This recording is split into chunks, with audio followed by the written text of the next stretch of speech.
کوشش کرنا کہ انسان کانٹوں والی زندگی نہ گزارے بلکہ پھولوں کی طرح وقت گزارے، اپنے وجود پر کچھ تکالیف سہ لے، تھوڑی سی آزمائش سے خود گزر لے، لیکن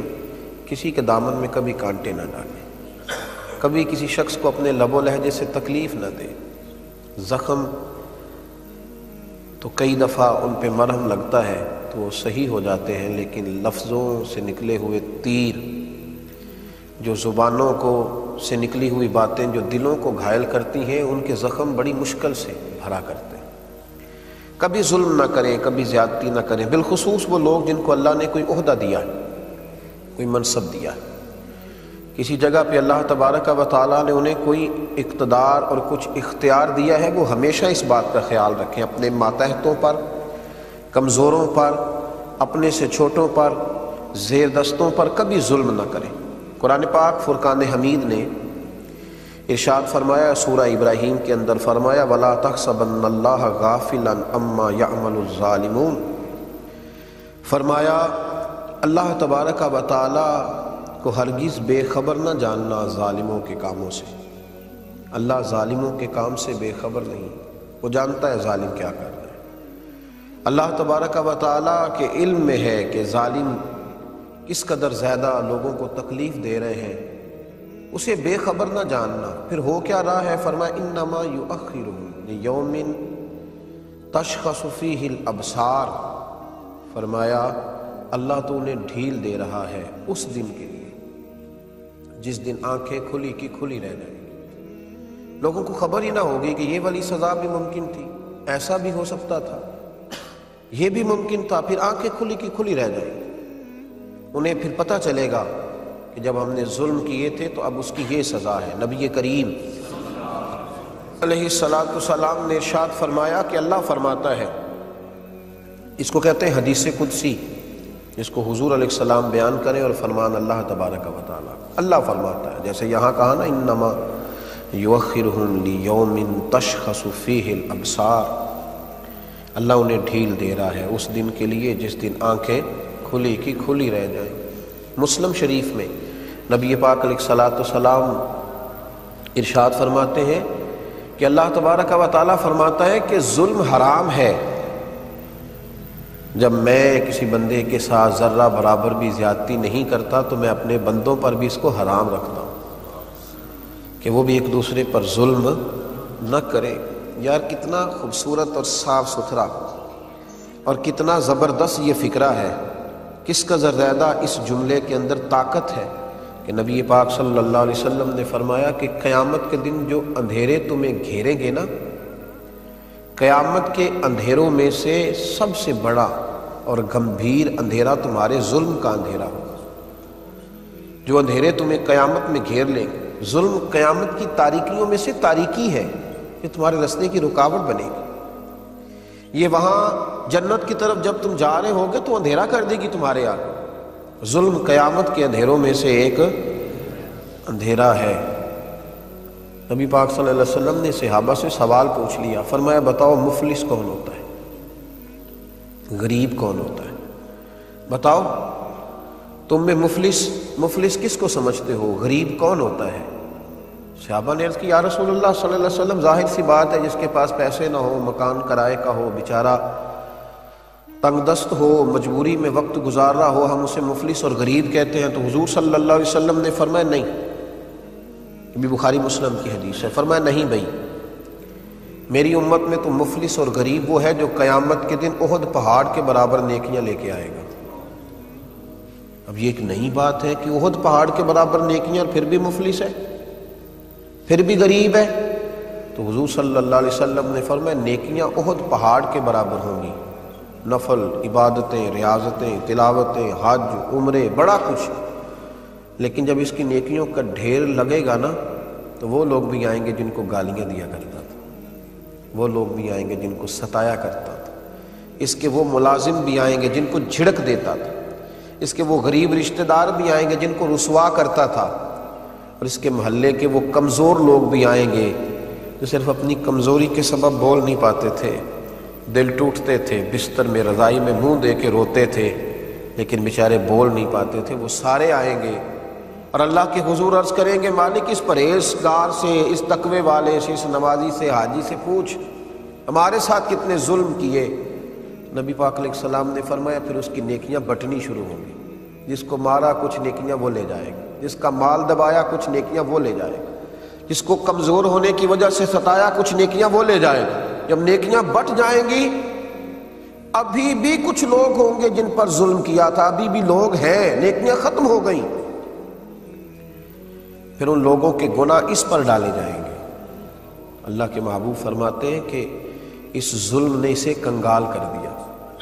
اس کے پہاڑ جتنی نیکیاں تھیں پر ظلم نے مفلس کر دیا، غریب کر دیا۔ اس کے لب و لہجے کی زیادتی نے، اس کے لفظوں کے تیچھے پن، اس کی نگاہوں کی ترش روی نے تکلیف دی، لوگوں کو اذیت دی۔ اس لیے میرے نبی پاک علیہ الصلوۃ والسلام سے عرض کیا گیا تھا یا رسول اللہ صلی اللہ علیہ وسلم، ایک خاتون بڑا ہی صدقہ کرتی ہے لیکن اپنی زبان سے لوگوں کو تکلیف دیتی ہے۔ حضور نے فرمایا جہنم میں جائے گی۔ عرض کی یا رسول اللہ صلی اللہ علیہ وسلم، ایک عورت پنیر کے خشک ٹکڑے صدقہ کرتی ہے لیکن ہے میٹھی، بیٹا کہہ کے بلاتی ہے، وہ بوڑھی اماں بیٹا کہہ کے بلاتی ہے، وہ کسی سے شفقت کرتی ہے، اس کا انداز بڑا نرم ہے، اگرچہ غریب ہے، پنیر کے خشک ٹکڑے صدقہ کرتی۔ میرے محبوب مسکرائے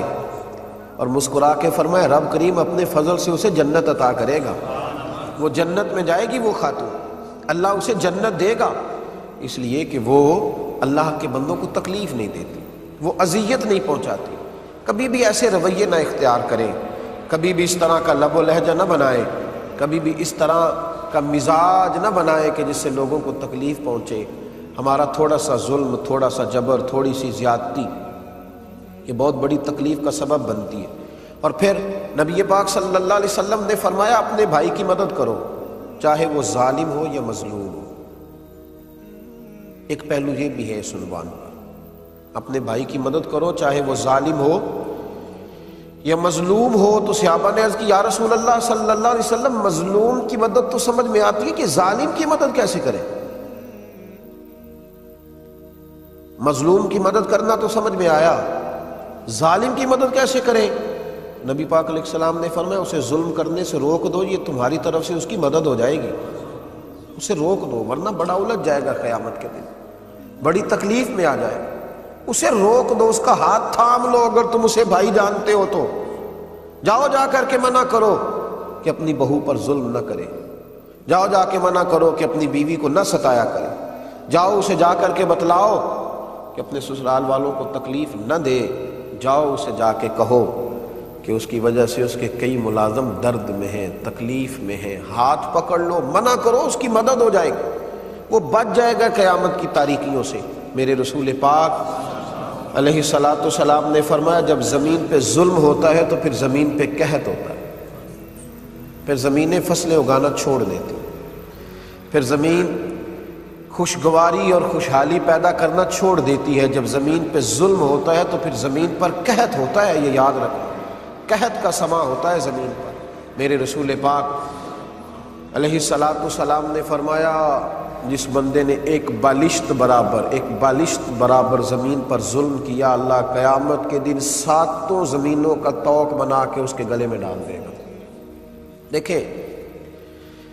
سب سے زیادہ مشکل موقع وہ ہوتا ہے جب لوگ ہمیں ستاتے ہیں،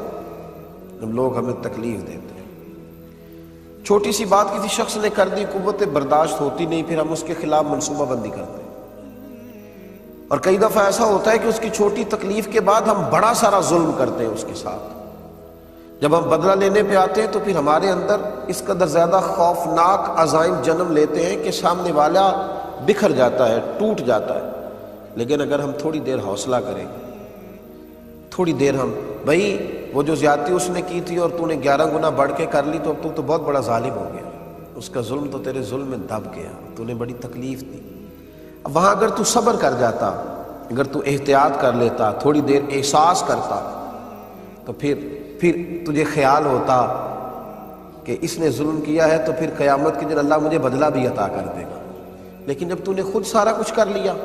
اور بڑھ کے ظلم کر لیا، اب تو وہ مدعی ہو گیا اور تو ہے